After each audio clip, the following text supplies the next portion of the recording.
Olá, estes são os Diálogos Luso-Atlânticos. Eu sou o professor Rui Badaró, estou junto com o Dr. João Massano e juntos conversaremos sobre política, direito e assuntos conexos a Brasil, Portugal e aos Diálogos Luso-Atlânticos. Tudo bem consigo, João? Tudo bem, Rui? Olá a todos para mais um podcast dos Diálogos Luso-Atlânticos. É sempre um gosto estar aqui neste diálogo luso-brasileiro a falar contigo, portanto, agora com um visual renovado, que é sempre bom. Portanto, vamos iniciar os nossos diálogos com a tua visão luso-brasileira do que consideras que foi relevante e que queres destacar, não que seja uma relevância a nível nacional, mas pelo menos uma relevância para nós enquanto advogados. O que é que achas que se poderá destacar aí do teu lado? Daqui, João, neste 12º diálogo de 2024, eu gostaria de trazer à tona o seguinte assunto. Este ano nós tivemos eleições dos conselhos seccionais da Ordem dos Advogados do Brasil, vimos vários presidentes serem reconduzidos, portanto, reeleitos, e da mesma forma, vimos também na seccional paulista a eleição do Dr. Leonardo Sica e a eleição da professora, doutora Patrícia Banzolini, atual presidente do nosso Conselho Seccional Paulista, à condição de conselheira federal.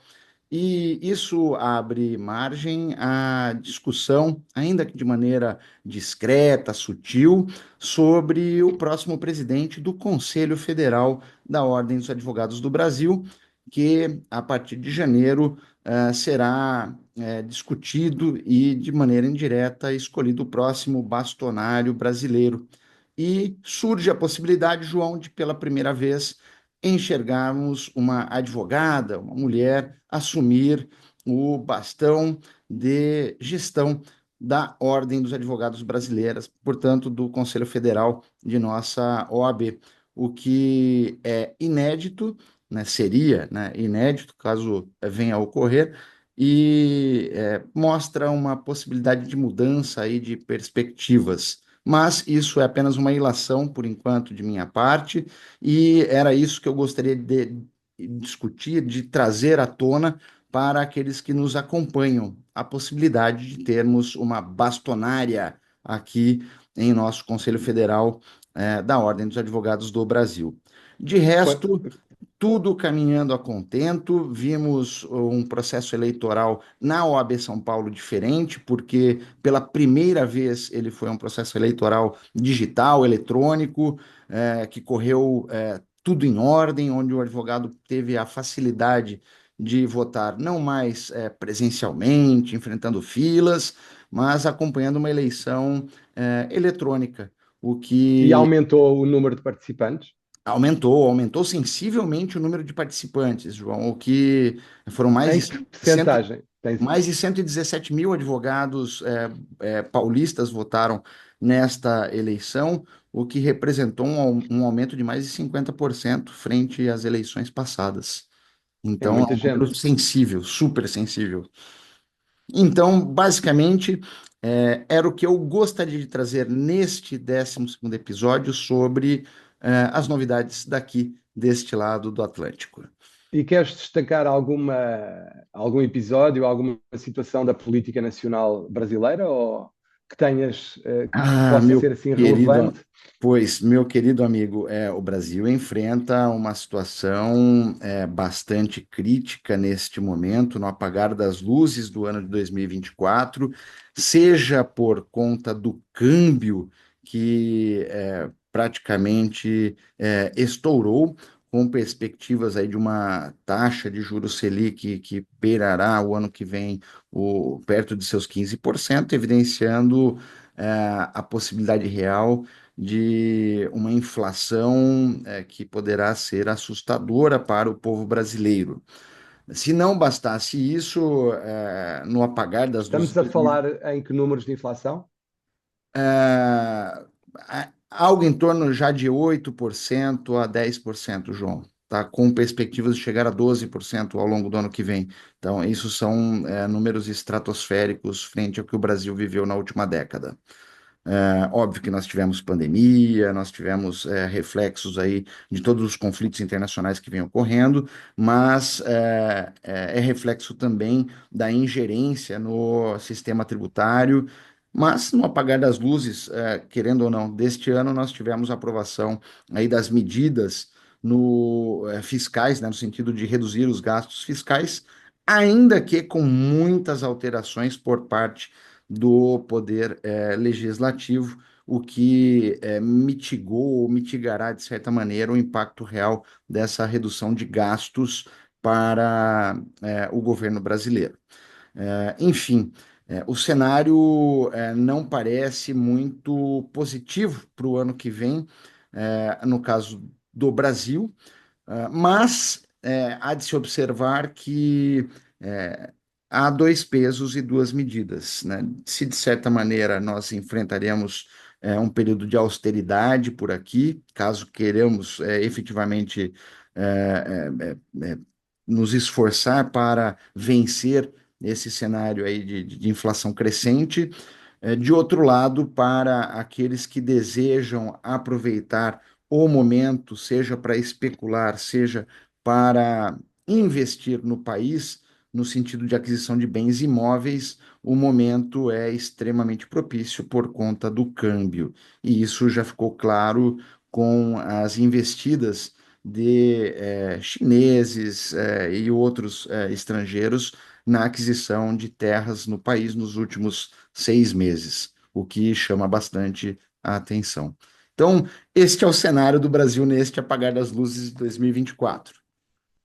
Bem, em Portugal, então, eu gostaria de salientar um facto, que foi a mudança de governo. Passámos de um governo do Partido Socialista, que durou muitos anos, para um governo que é um governo de coligação entre o Partido Social Democrata, o PSD, e o CDS-PP. Eu gostaria de salientar, não irei seguramente, nem devo fazê-lo, falar da política nacional e do que mudou. Houve muitas coisas que mudaram e, inclusivamente, fala-se que agora haverá uma situação de déficit. Há aqui uma certa polémica em Portugal que envolve candidaturas presidenciais e tudo, porque se fala que o governador do Banco de Portugal poderá vir a ser candidato presidencial e que, por isso, os alertas que ele lançou têm a ver com essa eventual candidatura. Portanto, porque ele veio dizer que há um risco de déficit em Portugal, o que é claramente uma grande diferença em relação aos anos anteriores, em que as contas certas foram uma das prioridades do anterior governo. Mas eu gostava de salientar muito o papel do Ministério da Justiça e a forma como o Ministério da Justiça tem alterado a postura em relação à advocacia. Pelo menos eu quero acreditar que estes sinais são positivos. Porquê?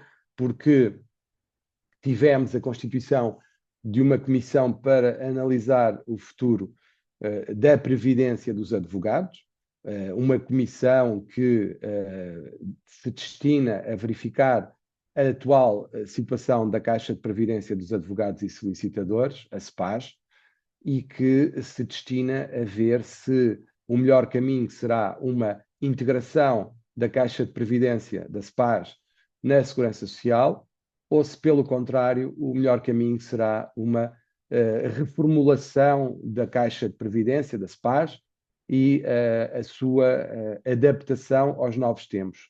Teremos que aguardar, mas há uma coisa boa que é, neste caso, o Governo impôs um prazo para a apresentação de conclusões do grupo de trabalho, da Comissão, supostamente essas conclusões irão ser reveladas até ao final do primeiro semestre de 2025, o que me parece excelente, porque constituir comissões de trabalho sem qualquer timeline, sem qualquer data limite para a apresentação de conclusões, pode conduzir a um arrastar da Comissão e à não apresentação de conclusões. Por isso, saúdo e espero que seja positivo para todos nós, advogados, esta iniciativa do Governo e o facto de o Governo pretender que haja uma solução, ou pelo menos a apresentação de conclusões pela Comissão, até ao verão. Depois teremos naturalmente que aguardar pelo que o Governo vai decidir, mas há uma coisa que é de salientar, que até uma deputada do Partido Socialista, numa recente audição parlamentar, deu a entender que a questão da CEPAS não é uma questão muito pacífica entre os grupos parlamentares e que, eventualmente, até haveria uma discordância do Partido Socialista nesta matéria e que não se sabe muito bem para que lado o Partido Socialista irá pender, e é essencial, parece-me, a posição do Partido Socialista e dos restantes partidos com assento parlamentar para determinar o que venha a ser aprovado. Por isso é importante irmos analisando a situação e, naturalmente, esperar que os partidos políticos, quando tiverem que decidir sobre esta matéria, façam tomem essa decisão com base em critérios de responsabilidade e de justiça para todos aqueles que irão ser afetados por essa decisão. Por outro lado, queria também salientar que finalmente há um governo que apresentou uma atualização da tabela de honorários no âmbito do sistema de acesso ao direito, normalmente conhecido por apoio judiciário. E isso é claramente de saudar, porque antes do verão de 2024, o Ministério da Justiça fez saber que em setembro iria apresentar uma nova tabela, ou pelo menos uma tabela atualizada, e isso é claramente um grande passo e devemos saudar o Governo por isso, porque até agora ninguém tinha mexido nessa tabela e está há mais de 20 anos sem qualquer mexida e sem qualquer atualização, e por isso saúdo naturalmente a iniciativa do Governo ao propor e apresentar uma tabela finalmente. Vamos ver em que termos é que ela aparece, naturalmente. Ninguém sabe ainda, porque de facto a Ordem dos Advogados, apesar de ter conhecimento, nomeadamente o seu Conselho Geral, tem conhecimento da nova tabela proposta pelo Ministério da Justiça, mas, lamentavelmente, não dá a conhecer à classe para permitir a discussão dessa tabela e a apresentação de contributos pela classe relativamente à tabela, e tem mantido em grande secretismo a tabela que foi apresentada pelo Ministério da Justiça, o que me parece claramente de lamentar, porque a classe tem o direito de saber e de não haver, naturalmente, este esconder de finalmente ter aparecido uma tabela, mas infelizmente a classe não sabe o que é que está nessa tabela. Parece-me claramente de lamentar que não tenha sido dado conhecimento à classe da tabela que foi apresentada. Porque nós estamos perante uma negociação, como disse o Governo, aliás, o Governo apresentou uma tabela, vai naturalmente receber contributos, creio, mas naturalmente é uma tabela do Governo e o Governo é que fez essa apresentação, portanto vamos aguardar, vamos ver o que é que os próximos tempos nos dizem.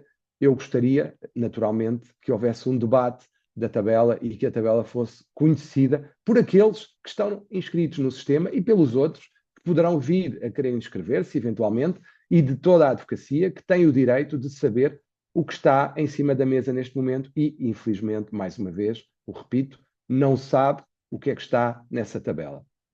Portanto, parece muito, muito triste que se continue a esconder dos advogados o que está e o que foi apresentado pelo Ministério da Justiça. João, Não permita-me sei. dois questionamentos. Primeiro, com relação aos mais de 20 anos sem atualização dessa tabela, o que imagino venha a impactar diretamente a atuação dos colegas que optem por atuar nessa linha. E se não bastasse, chamou-me muito a atenção o fato do Conselho Geral, ao participar dessas discussões aí, da proposta apresentada pelo Ministério da Justiça, não dar conta à classe, no sentido de que, sem um debate profícuo, sem que conheça o que efetivamente aqueles que já atuam especificamente nessa linha possam sugerir melhorias, possam mostrar as vicissitudes, as preocupações que enfrentam no dia a dia. E realmente é de se lamentar. E então, pergunto haverá a possibilidade de, ao longo dessas discussões, que isso venha a ocorrer, ou seja, que a classe tenha acesso a essa proposta de atualização das tabelas, ou você vê como realmente impossível? Não creio. Até agora, o Conselho Geral, e a proposta já foi apresentada há alguns meses, não divulgou essa tabela, não permitiu à classe pronunciar-se sobre ela. por isso não creio que o faça agora, ainda para mais em período eleitoral, porque já estamos em período eleitoral. Não acredito que essa tabela venha a ser conhecida antes de ser considerada definitiva pelo governo, e aí não há alternativa, porque aí, a partir do momento em que o governo considera definitiva essa tabela, naturalmente haverá e será seguramente do conhecimento de todos, mas nesta fase em que aparentemente o governo ainda poderá receber um ou outro contributo, os advogados não o podem fazer porque não conhecem o teor dessa tabela, dessa Pois, atualização. parece-me uma situação bastante desoladora e um cenário, opinião do Rui frente a tudo que tenho lido e o que passaste, é uma situação despótica, infelizmente, para a classe. Pois bem, daqui, João, tem mais algum assunto específico que gostaria de trazer para nós nesse 12º episódio dos nossos diálogos? Eu não posso deixar de falar de um tema que naturalmente tem preocupado alguma advocacia que tem a ver com as eleições. Nós eh, fomos todos confrontados com o agendamento de umas eleições, com um prazo extremamente curto para preparar tudo, ou seja, fomos informados que iriam ser realizadas eleições no início deste mês de dezembro. E agora está a decorrer o prazo para apresentarmos as nossas listas e recolhermos as assinaturas necessárias para apresentar essas mesmas listas. Parece-me, com o devido respeito, e é muito à senhora Bastonário e ao seu Conselho Geral, que isto é uma manobra política que segue exemplos da política nacional, em que o partido que está no poder antecipa as eleições para procurar ganhar as eleições por força da vantagem que tem por encurtar o prazo dos adversários para se prepararem para essas eleições. Isto é uma manobra clássica, é algo que nós conhecemos da política nacional portuguesa e de vários outros países, em que os governos que estão no poder antecipam eleições para obter vantagens eleitorais. Este é o caso, porque ainda por cima não nos podemos esquecer que o prazo para a recolha das assinaturas e a apresentação de listas coincide e é coincidente parcialmente com o período das festividades. E toda a gente sabe que Natal e Ano Novo as pessoas não estão minimamente predispostas para pensar em eleições na ordem, porque ilegitimamente, obviamente, é um período de família, é um período em que as pessoas querem estar com as suas famílias e não querem, naturalmente, pensar em ordem dos advogados e em eleições e assinar propostas e integrar listas, porque têm direito ao seu descanso e o Natal e o Ano Novo, naturalmente, são aproveitados pelas pessoas para descansar.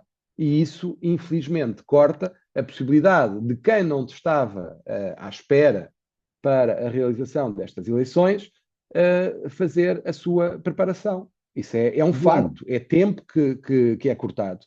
João, permita-me, para os colegas, advogados brasileiros que acompanham os nossos diálogos luso-atlânticos, eu gostaria que você brevemente explicasse o funcionamento do processo eleitoral de nossa classe, da advocacia, no caso, portuguesa, porque é de suma importância que o advogado brasileiro compreenda que a necessidade que, para se viabilizar a candidatura, é necessário colher aí assinaturas, um número X que você vai explicar para nós, e por um período de tempo determinado, para que só então essa candidatura seja viabilizada. É isso mesmo?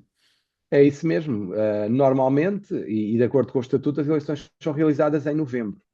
Em novembro, nas 2 últimas semanas de novembro, e isso permite uma planificação. Aliás, há muitos candidatos, e nós sabemos, que começam a recolha das propostas e das assinaturas, das tais 500 assinaturas que são necessárias para concorrer aos órgãos nacionais, iniciam em janeiro, fevereiro, mas com calma, sem a pressão que temos agora de obter as assinaturas em pouco mais de, se tirarmos as festividades, pouco mais de 3 semanas, porque as festividades não nos permitem fazer grande recolha de assinaturas, como deves calcular. Portanto, as tais 500 assinaturas, normalmente as pessoas têm o tempo porque sabem que é em novembro e têm todo o período anterior para fazer essa recolha, para pensar com calma as suas listas, para fazer os convites que entenderem fazer e, naturalmente, formular tudo de acordo com o que entendem. Agora, neste momento, as pessoas estão, quem quiser apresentar listas às próximas eleições, está numa corrida contra o tempo para conseguir cumprir os requisitos mínimos para a apresentação dessas candidaturas e dessas listas. E isso é um encurtar que me parece francamente atentatório da democracia e do livre princípio da democracia e do respeito pelos princípios democráticos, na medida em que o corte de tempo que houve é um corte de tempo completamente arrasador na preparação ponderada das listas e na recolha das assinaturas, porque, obviamente, uma coisa é fazer eleições em março, outra coisa é fazer em novembro. Portanto, não tem particularmente qualquer semelhança, porque sabendo nós e atendendo nós, porque não nos podemos esquecer de uma coisa, é que o Conselho de Supervisão estava em funções, e está ainda em funções. E isso, perdão, peço desculpa, depois temos que cortar esta parte, mas o Conselho de Supervisão está em funções e o Conselho de Supervisão não é a justificação para estas eleições, nem pode ser, porque está em funções, foi designado pela senhora bastonária, que optou pela sua designação direta e não por eleições. A partir do momento em que se vê a constituição desse órgão, naturalmente as pessoas pensam que se irá respeitar o triênio e que as eleições serão feitas de acordo com o estatuto. Mas pronto, eu não queria discutir a legalidade da convocatória, isso compete ao Conselho Superior, que terá ou deverá fazer essa análise, e aos tribunais, não é seguramente a mim que me compete fazer isso. Por outro lado, assistimos à utilização da máquina da ordem para fazer já a campanha e à contratação de uma agência de comunicação pela Ordem dos Advogados em outubro deste ano, para preparar a campanha da senhora bastonária e do seu Conselho Geral. Pronto, é claro essa utilização, basta olhar para as redes sociais, basta ver a mensagem de Natal que foi difundida ontem pela senhora bastonária para ver que a mensagem de Natal é tudo menos uma mensagem de Natal e mais uma mensagem de campanha eleitoral e aproveitamento dessa comunicação natalícia para fazer campanha para as próximas eleições, naturalmente fundada na agência de comunicação que tem ao seu lado para tratar dessa campanha. É Parece-me óbvio. estarrecedor, meu estimado João Massana, é estarrecedor o que você nos traz de informação e ao longo dos últimos dias, desde que ela apresentou, a senhora Bastonari apresentou esta antecipação das eleições, eu vi que diversos colegas advogados portugueses, inclusive renomados juristas da academia, se mostraram incomodados e apresentaram uma série de argumentos jurídicos com relação até mesmo à legalidade. Não será objeto nossa discussão nos diálogos neste momento, mas apenas para participar aqueles que acompanham os diálogos luso-atlânticos. Meu Certo? estimado amigo, tens mais alguma notícia bombástica? Porque praticamente do lado português trouxeste verdadeiras, no plural, hecatombes. Creio que neste momento não há mais nada que se possa acrescentar. Creio que, de facto, tudo o que aqui foi dito é preocupante e deve fazer-nos a todos refletir, mas para já penso que não devemos maçar mais quem nos assiste com estas temáticas e devemos, creio eu, a menos que tu queiras acrescentar algo aí do teu lado brasileiro, creio que por hoje este episódio estará terminado. Daqui é isso. Muito obrigado a todos que nos acompanharam ao longo deste ano de 2024. E este foi o 12º episódio dos Diálogos Luso-Atlânticos com o Dr. João Massano e, do lado brasileiro, comigo, Rui Badaró. Abraços a todos e até o próximo episódio.